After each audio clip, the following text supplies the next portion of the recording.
I mean, I've always been interested in nature. Kind of Mother Nature's perfect animal, you know? Seeing Nile crocodiles and being kind of terrified. Welcome to the Nature Talks podcast.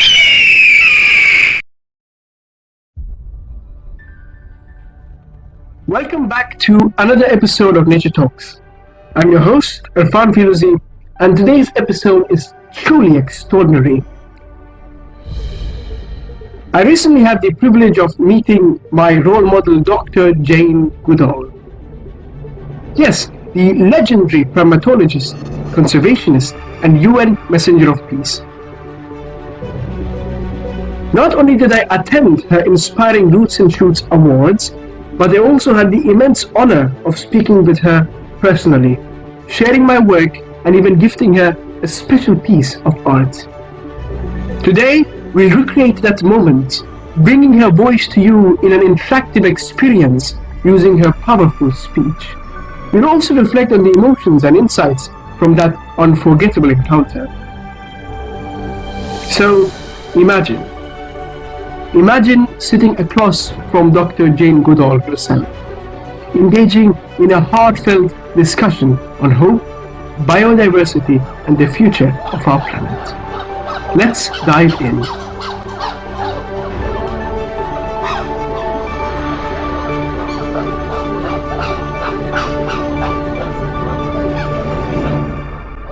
Dr. Jane, you have seen so much change over your incredible 90 years on this planet. Many people ask you how you still hold on to hope despite witnessing environmental destruction and species decline. What gives you that hope? So I'm going to be 91 in a couple of months, and I'm still traveling about 300 days a year around the world. And so many people say to me, but Jane, you've seen so much harm done to the environment. You've seen numbers of animals decrease. You've seen forests destroyed, terrible fires. You've seen countries where people are abused. You've seen refugees. How can you still be hopeful? People say that to me all the time. If I had a video of everything that's gone on this morning, I think people would understand why I have hope. It's all of you. And now you know that in 75 countries, there are young people just like you, from kindergarten through university, all doing projects to make the world a better place. So I was surprised that I still have hope for the future. And you know, there was another reason that I have hope. When I was just 5 years old, World War II began, when Hitler and Nazi Germany ran across Europe, dominating every country, until only England, where I lived, only Great Britain stood alone. The rest of Europe was either defeated or they'd given in. And it seemed there was no hope. So even though I was only a little girl, I knew what was happening. We heard bombs dropping, people I knew were killed fighting. But we had a very amazing person. His name was Winston Churchill. And he roused the spirit in the British people so that they said, we will not be defeated. And because of Winston Churchill, that one man, he got such a spirit in Britain that even though we weren't prepared for war, we defeated Nazi Germany. And I think that's underlying a lot of the reasons that I have hope today, because I've seen how one country where it seemed there was no hope managed somehow to break through. And so I think all of you know there are problems in the world today.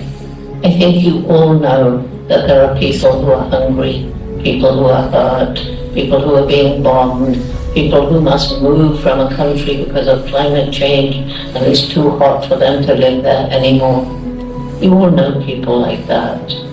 But I hope that being part of Roots and Shoots gives you the courage and the understanding that we will come through.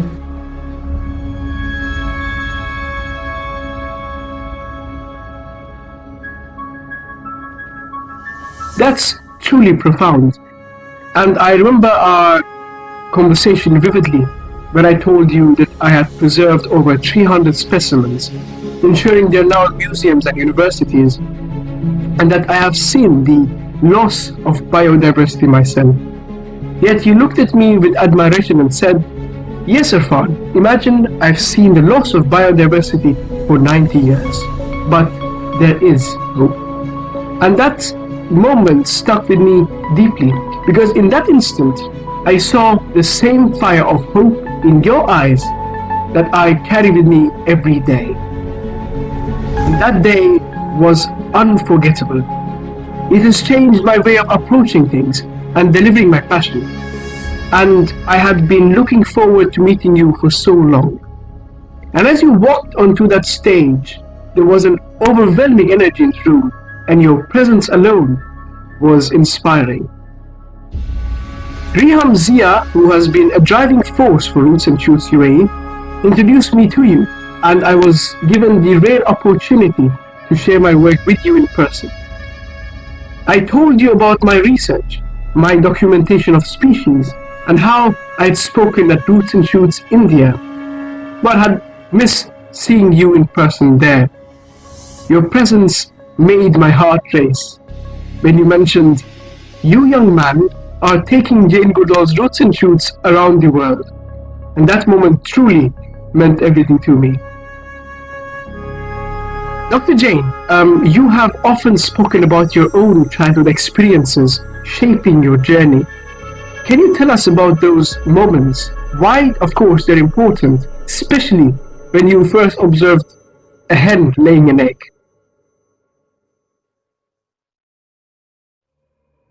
Do you think most people are born good?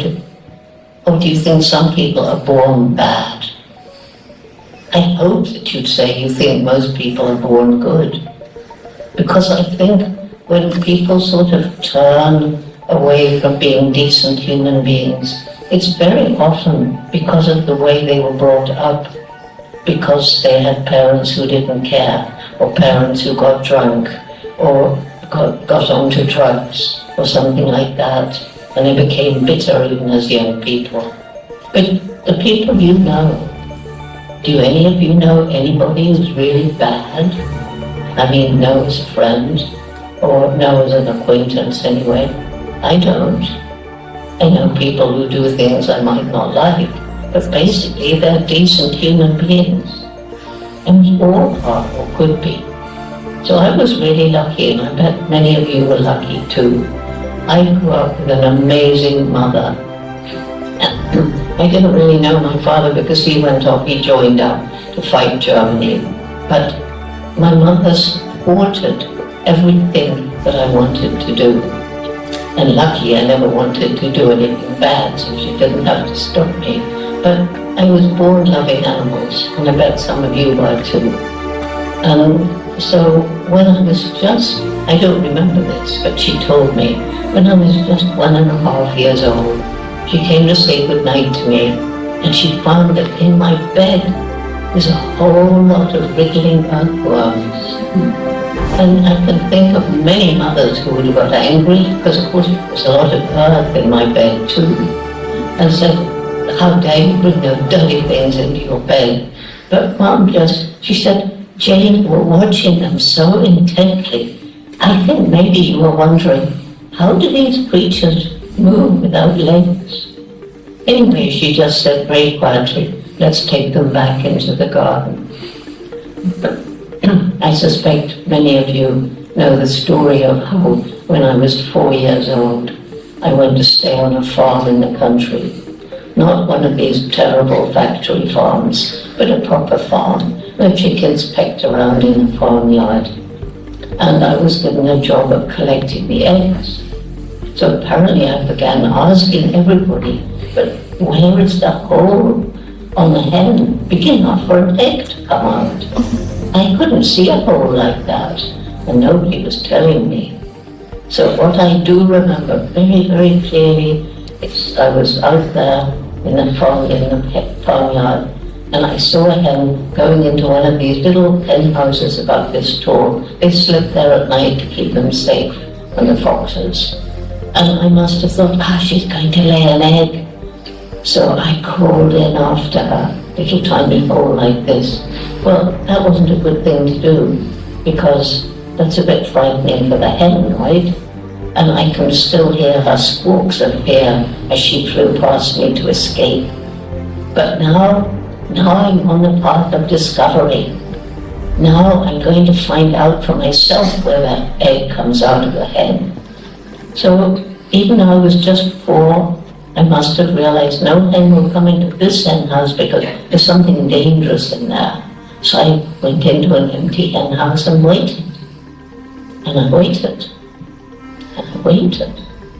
And apparently I was gone 4 whole hours. Little child of 4.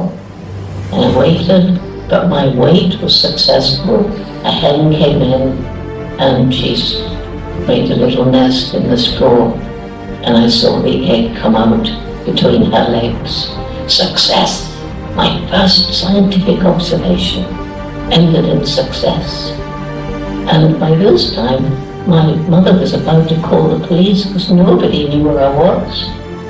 And then she sees this little girl rushing towards the house, all covered in straw.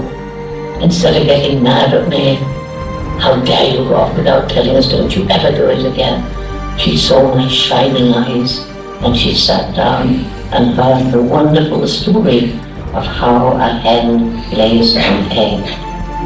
And I like to tell that story because, you can see there the making of a little scientist. Curiosity, asking questions, not getting the right answer, deciding to find out for yourself, making a mistake, not giving up, and learning patience. It was all there, and a different kind of mother might have crushed that early scientific curiosity, and I might not be here now. So a supportive mother and a supportive father, and many of you young people will perhaps grow up to be mothers, fathers, and have children of your own. So remember, support that child, because that, I think, is the most important thing for someone growing up, to have people who believe in you. That's what we try to do with Roots and Shoots. We have Roots and Shoots among some of the poorest communities in Africa and other places around the world, and in some of the communities in America of black people who are still treated not very well. But we bring Roots and Shoots into those communities, and we help the young people understand that they have this magic within them which can take them places if they have a desire to go there.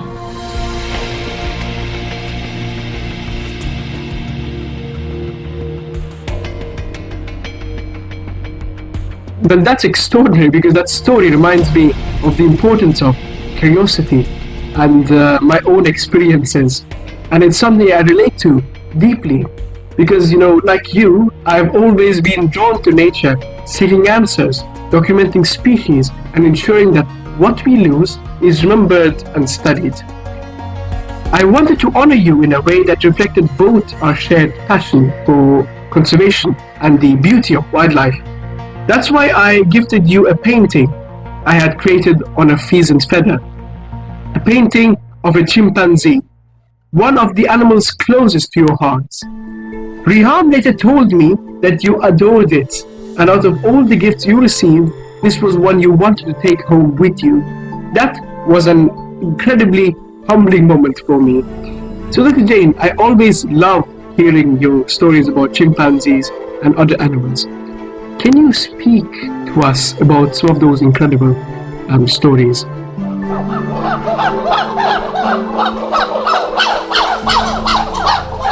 If I'm on the other side of a valley and I'm calling out, either in response to hearing calls or hoping to get a reply,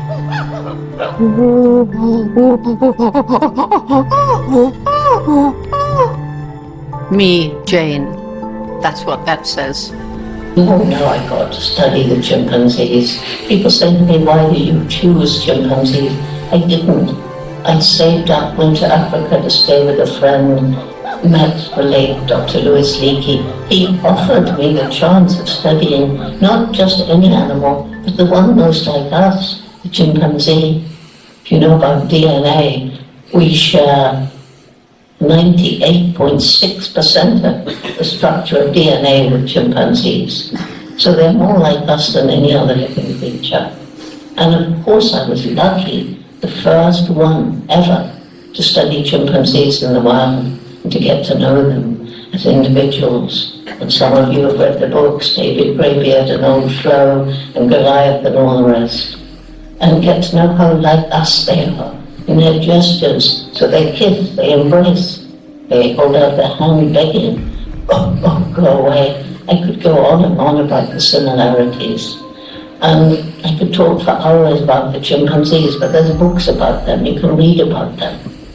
But when I was sent to Cambridge University to do a PhD, even though I hadn't been to college, the professors, and I was nervous of the professors, and they said to me, they actually said to me, and this isn't that long ago, they said, Jane, you shouldn't have given the chimpanzees names. They should have had numbers. That's scientific. And they said, you can't talk about chimpanzees having personality. You can't talk about them having minds capable of solving problems. And you certainly can't talk about them having emotions like happiness, sadness, fear. Well, I was shocked. I had a teacher when I was a child who told me that in this respect the professors were talking rubbish. And that was my dog. Any of you have shared your life with any kind of animal, whether it's a dog, a cat, a rabbit, a goat, a horse, a camel, a falcon, I don't care what. You know perfectly well, we aren't the only creatures on this planet with personalities, minds and emotions. And gradually science had to change, not only because of all the observations I was making and writing about. I got my PhD, so they had to take me seriously. But in addition, there was a filmmaker, Goodall, and he came and he filmed what I was talking about. So people had to believe me. And once it was felt that there was a sharp line. On the one side were human beings, proud, arrogant, the top, and on the other side all the other animals. Well, once chimpanzees were accepted to have personalities, minds, emotions, and I'd seen them using tools, which science also said only humans could do, then that opened the door to understanding other animals too have personalities, minds and emotions. And we know that today. There's so much scientific research. And so that's why my little friends come, ratty. Probably you don't have a good impression of rats. It represents the giant forest rat of Africa. And these rats have been trained to detect landmines that are buried under the ground, often after a long civil war in Africa. And they've helped to clear countries of these landmines. They can live 9 years. Some of them have been given medals for bravery. And they can also be taught, there's a very nasty trade in wild animals. Mothers are shot, animals are captured in the wild, and they're sent away to be sold as pets or for entertainment, and sometimes for medical research. And it's illegal, this trade. And so these rats can be taught to go into the airports or the docks, and they can climb up the containers and sniff out elephant ivory or rhino tusks or pangolin scales, and so it enables people to confiscate these traded animals. And I could tell you lots more about rats and what rats can do, and if you don't believe me, Google 5 amazing rats, and you'll be amazed. And then pigs. Fortunately, Muslims don't eat pork, but other people do. And people just think pigs are just, bred to be eaten and so on. Pigs are amazingly intelligent. And again, you can look this up. There's a pig that I've met in South Africa, and she's called not Picasso the artist, but Picasso. She was rescued from slaughter by a woman who has a little tiny sanctuary for rescued farm animals. And this woman is an artist, and she noticed that this pig was watching her every time she started painting. So one day, she thought she set up an easel and put a paintbrush in the pig's mouth, and the pig started to paint. Look up Picasso, you'll see. She loved painting, and her paintings were selling for more than $5,000. And when people say to me, what an amazingly intelligent pig, and I say, she is showing the intelligence of pigs when they are given a chance. All pigs are intelligent. So the last one is cow, and cow comes around to tell people about the horror of factory farms where animals are crammed together, where they're tortured, where they get sick, and we mustn't allow farms like that to continue. More and more people are trying to close them down. So that's what I wanted. I wanted to talk to you about animals because, you know, we've now found even little insects can be intelligent. And yesterday I had the wonderful honor of being able to open probably the very first bee pollination garden right here in Terra, in Expo. And it was so exciting. I had to put on, maybe you've seen in the pictures, but I had to put on a beekeeper's uniform. It was too big, and the sort of thing that goes over your head was too big, so it kept dropping down, so I couldn't see anything.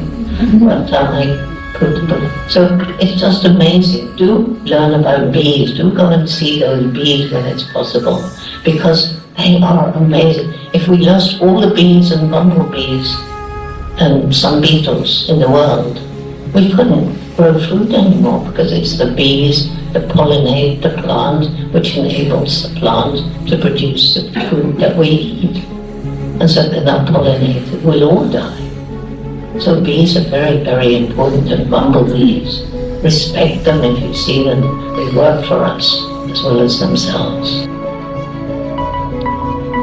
Dr. Jane Goodall, to be honest, I love hearing you speak, especially when I'm there in person.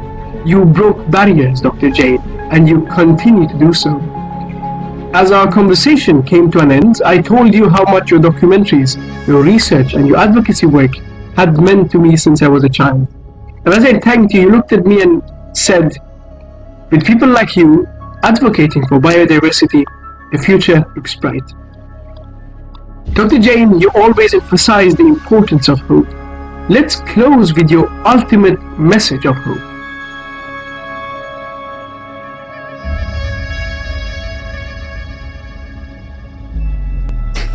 So, hope.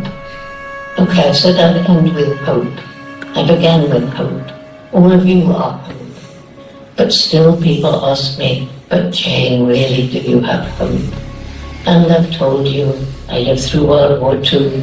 That gives me hope that some of the horrors going on now, they too will end.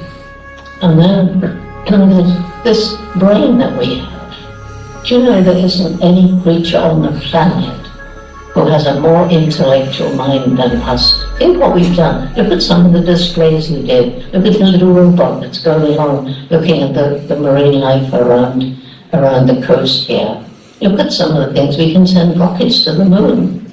We can create the internet. We are amazingly intellectual. But are we intelligent? If we were intelligent, we wouldn't be destroying the planet the way we are.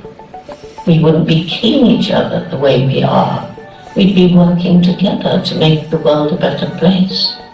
We'd be like the indigenous people who make a big decision only after saying, how will this affect future generations? And people now, in many cases, people with power, they're making decisions. How will this help me now? How will this help my company? How will it help my political career? Roots and Shoots isn't like that, is it? When you grow up to take over those important decision-making positions, you'll be thinking about the future. You'll be thinking about the environment and all the amazing wildlife that lives in it. So hopefully we're moving towards the wisdom which we left as we became more civilized. Then we'll be civilized and wise, and what a wonderful world it will be, living in harmony with nature. And the other thing is the resilience of nature. And my goodness, you can see it. You can see that the mangroves have come back. I've seen the mangroves growing back in Abu Dhabi and the coast around Dubai. And places that we've totally destroyed can be, if you give them time, nature will come back and make them beautiful again. Maybe we can help nature, like you're planting mangrove seeds. We can give nature a helping hand, but nature's amazing. There's these bees in the bee garden here. They were almost killed, but luckily the people building the expo found this hive of local native bees and rescued them. And that's why there's this bee pollination garden. So it's amazing what we can do when we work with nature. And then the final thing is what I call the indomitable spirit that we have. And that's why Mr. H comes with me. The world is full of people who tackle what seems to be impossible, and they don't give up, and so often they succeed. And sometimes people get terribly disabled, and you feel, gosh, if I was like that, I'd probably crawl into my bed and not move again. But no, they're out there in the world. Mr. H was given to me by a man called Gary Horn, who went blind at 21. For some odd reason decided to become a magician. Was told it was impossible if you're blind. He became a magician. If he was standing here now, then you wouldn't know he was blind. I promise you, I've watched him. He sets his props out beforehand. But when he'd finished talking to you, showing you his show, he'd say to you, as I say to you now, if something goes wrong in your life, don't give up. There's always a way forward. And he does skydiving, scuba diving and skydiving. And he's taught himself to paint. And he's never seen Mr. H. He's felt him. He's made an amazing portrait of Mr. H. So those are my greatest reasons for hope. But number one is all of you. 75 countries. And we began in 1991, so we've got thousands of people around the world who've been through the Roots and Shoots program, and they hang on to that message of respect and compassion, and yes, we can.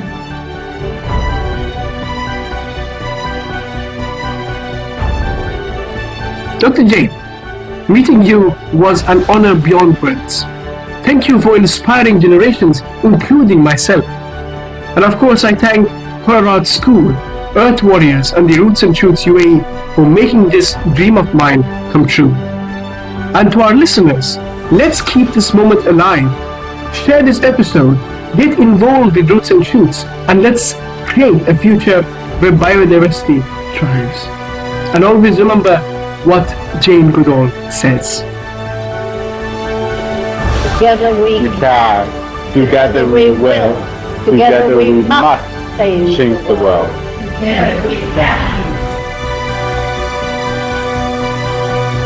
Thank you for tuning into Nature Talks.